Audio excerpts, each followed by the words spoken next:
So I just returned from seeing Snow White and, well, I guess just Snow White. And while there are 7 dwarves in it, there's also 7 dirty hippies. Yeah, the hippies are still in it too. But what's really surprising to me is it's not the absolute worst film I've seen this year. There are some other films that, well, would give it a run for its money, but this particular film isn't the worst. It by no means is the best. It's barely manageable as a film because you could tell it was put together like a patchwork quilt. And that might be some of the highest praise I'm going to give it during this review. So stick around because here we go. This is, as you saw in the title, a Rachel Zegler disaster, but it was helped along by a lot of other inferior items that were offered up as a reverent retelling of the 1937 animated classic, which it was never going to be. It never set out to be, and it had been polluted and convoluted with a lot of political messaging. But that's not all, and stick around to the end of the video because I'm going to stop a conspiracy theory from forming, and I want you to understand what's going on in a lot of theaters and why. And you should know because you'll want to understand why some theaters look like some theater seats may be sold, or some theaters are oversold or undersold or not sold at all. And I want to make sure we all get that right.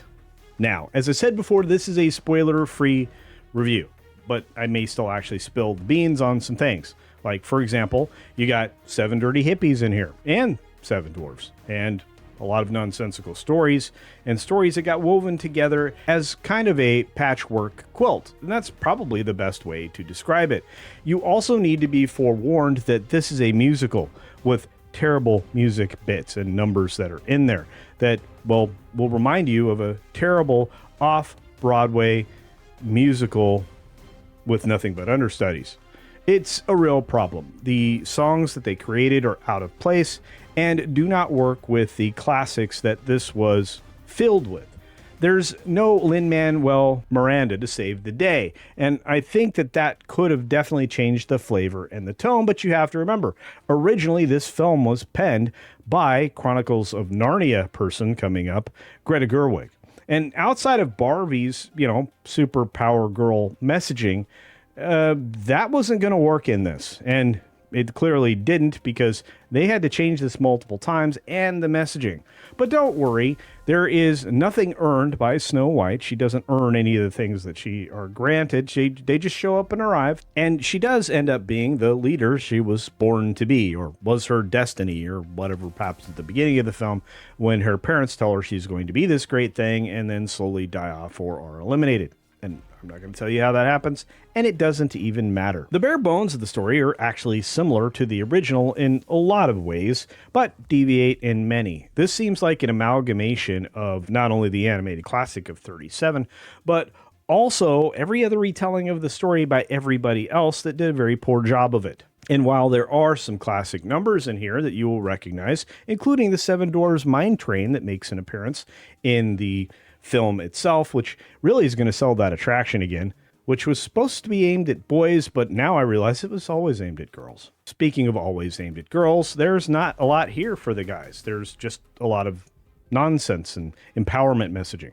And while the CGI dwarves would work in any other movie that were surrounded by other characters that were similar to them, they don't really work here. They seem plasticky and out of place. The volume on which all of this was shot is quite evident. It doesn't seem like this world in any way is immersive. The sets are not convincing, and the flat background and permanent golden hour lighting after the first half of the movie make you feel like this is nonsense. It doesn't deliver the enchanting, this is a fairy tale kind of thing. It delivers the, wow, this doesn't look right kind of thing. And that goes on forever, including the filter that's in the Enchanted Forest that's pink against this golden hour lighting that comes from the back of everywhere in this Enchanted Forest. It's insane. But hey, that's nitpicking. Not going to do that. I'm just going to say dialogue is terrible. Songs are not good. There's definitely a lot of over-engineering in the form of auto-tune for everybody involved here. And I have to tell you, I'm still 100% convinced that neither acting nor singing are Rachel Zegler's strong suits. In fact, I would say there were times when she was struggling, or I was struggling to get through it. And while the story does deviate, there are some elements in there that could have been good, like the 7 dirty bandits, who are actually thieves, who were actually originally actors. And the fact that Burnap actually ends up acting in the princely role, but not really, and not for very long. In fact, there's a lot of not for very long in this movie. There's not for very long with the dirty hippies. There's not for very long with the 7 dwarves. And it even seems like there's not for very long with the evil queen. In fact, I would say I'm trying to figure out where all the time went, because this movie not only felt long, it was too long. And while not much longer than the original, if not the same length of running time, I will say it just didn't feel short. It didn't feel short enough. And I really felt like I aged in that seat. Regardless, Burnap's character does serve the same purpose. And yes, Snow White does take a bite of a poisoned apple. And yes, it's from some very good special effects on Gal Gadot's old woman delivering said apple. But at the same time, the scene just doesn't feel real. And this is a really strange way for Snow White to find out about her father being murdered by the evil queen, which is thrown in there as a random line from a Bond villain who's telling Bond exactly what's going to happen. Do you expect me to talk? No, Mr. Bond, I expect you to die. So while Snow White does end up in a heap after taking a bite of the poisoned apple, and Love's true kiss is the only thing to undo that, somehow Burnap's character, Jonathan, is able to work with the huntsman to escape the evil queen's dungeon. And I said there wasn't going to be spoilers in this, but here I go spoiling away.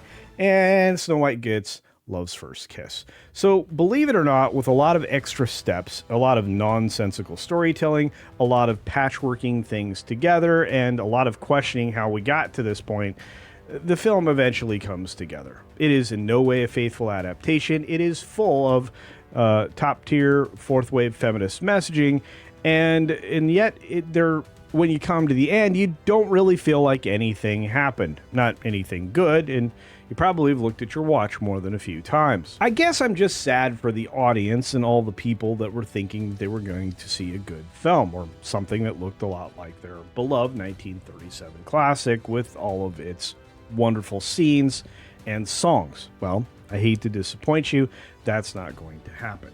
And I think I'm saddest of all for everybody that went to support this production to work on it, because I feel like they were taken advantage of maybe multiple times, and what they originally set out to do didn't get done. Normally, I'd go harder on the political messaging that certainly made it into this film. But to be fair, I think we were all warned this was exactly what we were going to get. And yet, you can tell they pulled back on a lot of the messaging they really intended to do in the first place. Unlike Inside Out 2, where they were able to extract all of that garbage, they didn't quite get it all out of this film. And there probably was no way to do it.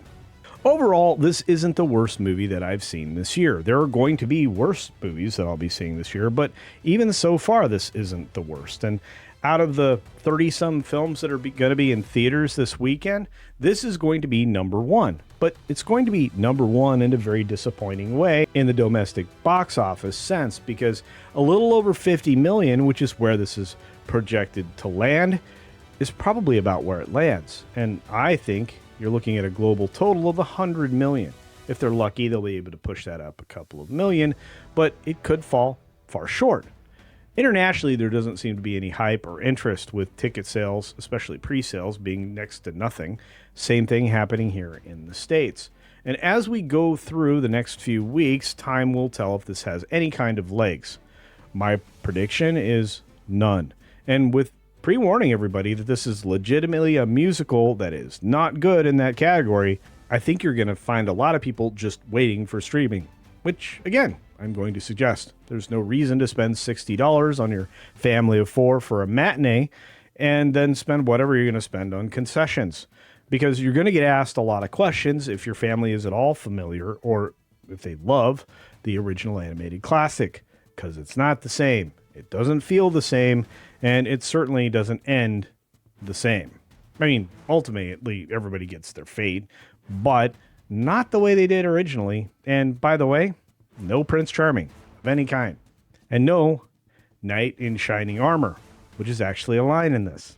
So let's get down to the brass tacks. What I actually think this is a rating. Well, I rate this at about 2.5 stars out of 5. Sounds kind of high for me. And it is, for a lot of different reasons. This is not as bad as it could have been, but it certainly wasn't an enjoyable. Normally, I'd knock this down at 2 stars, but that feels disingenuous.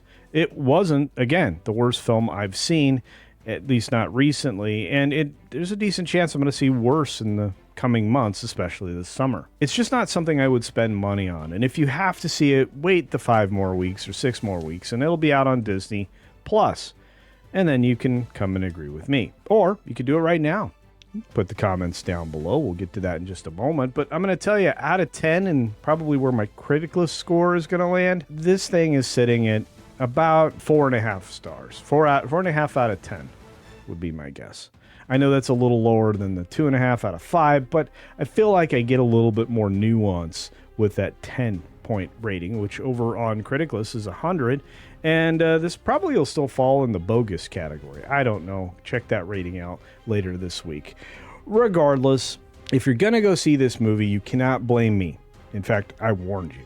But if you absolutely have to, maybe have some earplugs for the musical scenes. But hey, those are my thoughts. What are yours? As I mentioned before, go ahead and leave your comments down in the comments section below. That's what it's there for. And while you're down there, please double check that you're still subscribed to the channel, because if this is your first time or 1,000th, if you subscribe here and turn on the notifications, you won't miss anything. I do at least 1 to 3 videos per day, and I have 1 to who knows how many live streams during the course of any given week. You don't want to miss all that content by turning those notifications on. Maybe you won't. Although, I don't know if YouTube's really good about that anymore, so if you do want to make sure you get all the videos that I have to offer, watch another one of my videos right after this. It actually helps the YouTube algorithm decide that you actually are genuinely interested in my content. You can also run the 2025 playlist and look at all the videos I've done so far this year. Oh, and a real quick note before I end, which I'm about to do, let me remind myself that there's something you need to know. If you have a major theater chain and you notice a pattern of seats being purchased in an individual theater, there's a decent chance they're doing it on purpose, not to benefit Disney. No, although it seems like, it looks like that could be what they're doing. They actually probably have a policy to reserve X number of seats in any given theater. So if they have an accident, if they have broken equipment, if somebody spills a soda in a seat, or if, well, patrons are fighting, they can relocate people so it kind of dissipates the situation, whatever it happens to be. So at least now we have an explanation and not a conspiracy on why a particular pattern of seats is seemingly sold for any given show in any given theater box. I had to make sure I let you know. Wouldn't want you to be believing in a conspiracy now, would I? Of course not. So that's it for the review. And if you agree with me, let me know. If you've seen the movie, I want to know. If you plan to see the movie, I want to know. And if you've seen it, I want to know exactly what you think. On that note, be sure to take care of yourself. Take care of others. Wash your hands, because it's good hygiene and it's still cold and flu season. And until next time, see ya. For real.